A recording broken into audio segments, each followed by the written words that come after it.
Welcome to Freedom of Speech channel. I am indeed happy to present this book of mine, Descripting Konkani, Unveiling the Heart of a Language. This is an important book, I thought, because it takes linguistics seriously and tries to study Konkani, my mother tongue, and is affectionately dedicated to all speakers of Konkani. I love this Konkani language, but when I reflect through the linguistics, it opens the living, vibrant, breathing language. It's not just written language. Unfortunately, in Goa and elsewhere, Konkani is reduced to a script. There is something I have written quite often, and in this book too, I write about Nagarization of Konkani.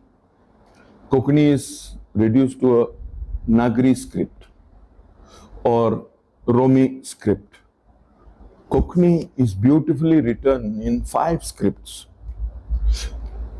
Romi has a very old history, about 500 years. We also have Konkani written in Nagari script. We have Konkani written in Kannada script, Konkani written in Malayalam script, Konkani written in Arabic script by our Muslim brothers and sisters. And so we have a very big world of Konkani. When I reduce Konkani to a script alone, I somehow cut the limbs of Konkani. You can say, I dream in Konkani, I laugh in Konkani, I cry in Konkani. Konkani has been my life. And this spoken Konkani, whereby I sing, in the olden days in Zagor, spontaneous acting was there. There was no script. So this living, breathing Konkani is forgotten, and only written Konkani is thought as if pure Konkani, standard Konkani, and Konkani has to go in this direction. And there is also forgetting of other scripts of Konkani. There is some violence or injustice done to Roman Konkani by the government and others, talking about standardizing Konkani and making it what I call Nagarized Konkani. So this is a contestation of this type of thinking, because in linguistics we have many sub-sciences. Linguistics is a science of language, and within linguistics we have first phonics or phonology. And those who are musicians, those who are linguistic oriented will understand there is an order of sounds, and we all make sounds.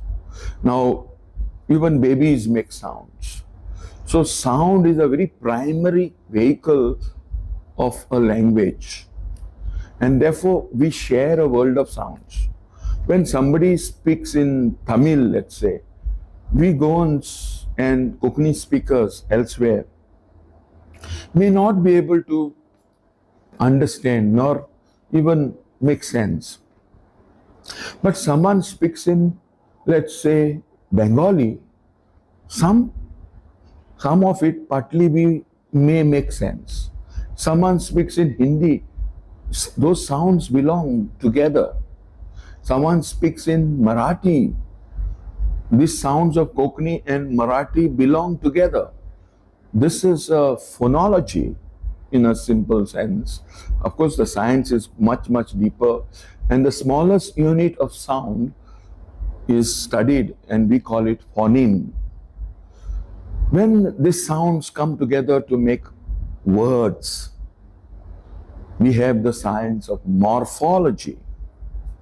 And the smallest unit of a word, we call it morphemes. So a word can be broken into parts there can be suffix, there can be prefix. So different ways words are bound together. And so these words and formation of words is morphology. Then we have also, besides words coming together and becoming meaningful. Right now I am speaking meaningfully. You are understanding what I am saying. That doesn't mean what I said sounds did not exist. They exist as I speak. What happens to the words? They also exist as I speak. And all these words are together making some meaning, some sense. And therefore, this science is called semantics. Semantics then is grammatized using grammar. And we call it syntax. We all studied grammar. Konkani grammar also we have. And we studied that. At the same time, we have pragmatics. That's another science where language is contextually used and used to create figures of speech. Syntax is parts of speech. Figures of speech is different. And we can use language sarcastically. We can use language differently and mean something else. Even the words directly may not suggest it. That's the science of pragmatics. Now coming to Konkani, when I say Koswas, I am already using all these sciences. Already the sound order is ordered. Already there is a morphology, words. Already there is semantics. Already there is a grammar. And therefore, when we speak of Konkani, we mean all these coming together. And we cannot simply talk about a written Konkani, and that is all Konkani is. If we decide to say that that's all what we call Konkani, then we are doing great violence. We are actually cutting the limbs of Konkani. We are cutting our tongue. As I was saying, I dream in Konkani. I laugh in Konkani. I even cry in Konkani. So Konkani has been our life. And if we go beyond this and only attach ourselves to a script and call it official, call it standardized, call it pure, are we not doing violence to a great language that we are born with? And that's the reason this book was written. And there are many other sides to this Konkani. I mean, linguistically, that I am taking up, especially psychoanalytical way of seeing. Psychoanalytical way of seeing is when babies make their murmuring, they're simply wanting to express their desire. They want some food, maybe milk. They cry, they giggle, they do something. They don't have words. But that is le lang in psychoanalytic terms of Lacan. Le lang means it is a way of murmuring and speaking without words.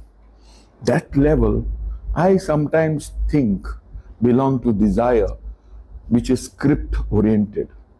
So, script is close to murmuring, like scribbling something. I scribble. And so, when I scribble, I express my desire. And that is where a script, whenever we use a script to deprive someone else, to put somebody out, this is one consequence of the script. So that's why Nagarization is seen as injustice to roaming Konkani. So we have this conflict in Goa. Maybe in other places, others also feel their way of Konkani is less. Every Konkani is beautiful. There is no less Konkani and something more perfect. All Konkanis belong together. And the speakers of Konkani are important. So coming closer to this same idea, scriptocentrism, thinking Konkani as script driven. Konkani is not scriptocentric, but our thinking has become scriptocentric. And that's why maybe we are attached to scribbling something, like babies who murmur, like babies who ask for things. And even as adults, we start murmuring.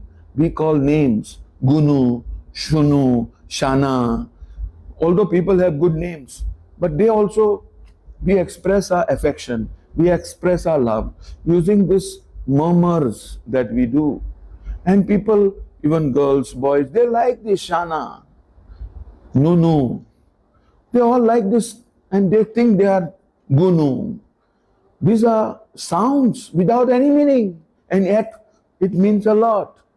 It's the same way in scripts. Perhaps scribbling is what I am trying to take forward from psychoanalysis. Certain ways of scribbling become attached with desire. And that's the fate of, unfortunately, our Konkani. And that's why this book is descripting, at contesting scriptocentric thinking. What it will do if we descript?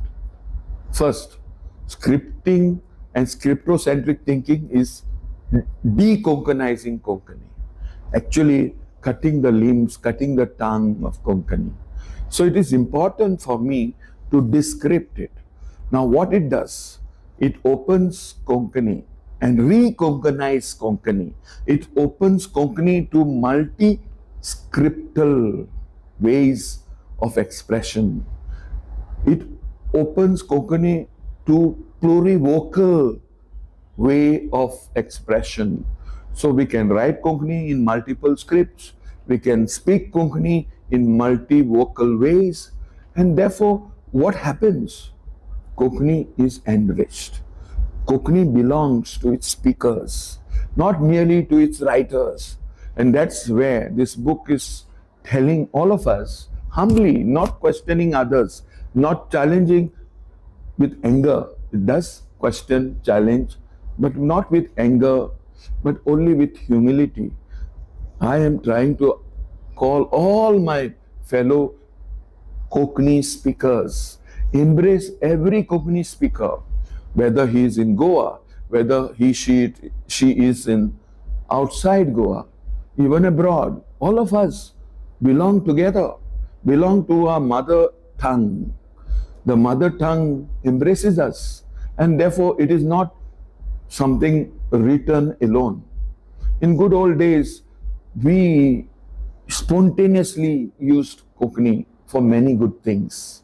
Even now, when we pray, kneel down in front of God, my Konkani is not written. It is vocal. I am singing vocal. And therefore, scriptocentric thinking is actually impoverishing Konkani. It is important to realize this and embrace Konkani in all its rich diversity, its plurivocality, its pluriscriptality. And therefore, descripting Konkani, I feel, is a book that is taking us in this direction where Konkani is freed. Konkani is freed from the chains of scriptocentrism. Konkani is made free so that we can speak, we can think in Konkani, we can laugh, we can cry, we can pray. All of us belong to Konkani. And this is the message I wanted to give through this book. This book will be released on 21st in Bori, St. Francis Xavier Church. We have a community hall. I am the parish priest of this church, so I'll be here. The book will be available from 21st. It is published by New Age printers belonging to the Archdiocese of Goa. So it will be sold by the New Age printing press, and many Konkani lovers who are also selling Konkani books. So it will be available in many places. But it will be mainly with the new age printers who have all the rights over this book. You must be wondering why a book on Konkani is written in English. The work about Konkani cannot be only work in Konkani. When I write in Konkani, certainly I am working for Konkani. When I write in English, I am also working for Konkani. So all these script boundaries, linguistic boundaries are not very meaningful. First important thing. Second, Konkani belongs to a large, diverse people using different scripts. 5 scripts I have mentioned. So when I write in Konkani, which script will I use? That will limit my reach. So I belong to Roman way of writing Konkani. That's how I was brought up. But if I write in Roman script, my Nagari writing friends will not get what I want to say. If I write in Nagari, this Romi and other script writers will not get. So therefore, to transcend these boundaries, I needed English so that it reaches Mangalore, it reaches Kerala, it reaches Goa, and even other sites wherever Konkani is being spoken. Besides, I have used linguistics and technical language. I am limited. Using maybe multi-scripts, I cannot write. Second, I am not able to express linguistics in Konkani because we are growing. And so as we know, when we transcend boundaries, we make Konkani and its rich linguistic precious depth available to all people. So this is what I have done. I have tried to put Konkani and its rich linguistic depth available to all its speakers. This book is dedicated to Konkani speakers, Goans, those who may be in Karnataka, those who may be in Kerala, and our Muslim brothers and sisters, and everywhere, wherever Konkani is spoken. It is dedicated to Konkani and its speakers. So it opens Konkani to everyone, and that is the reason mainly I needed English to reach out to a larger audience.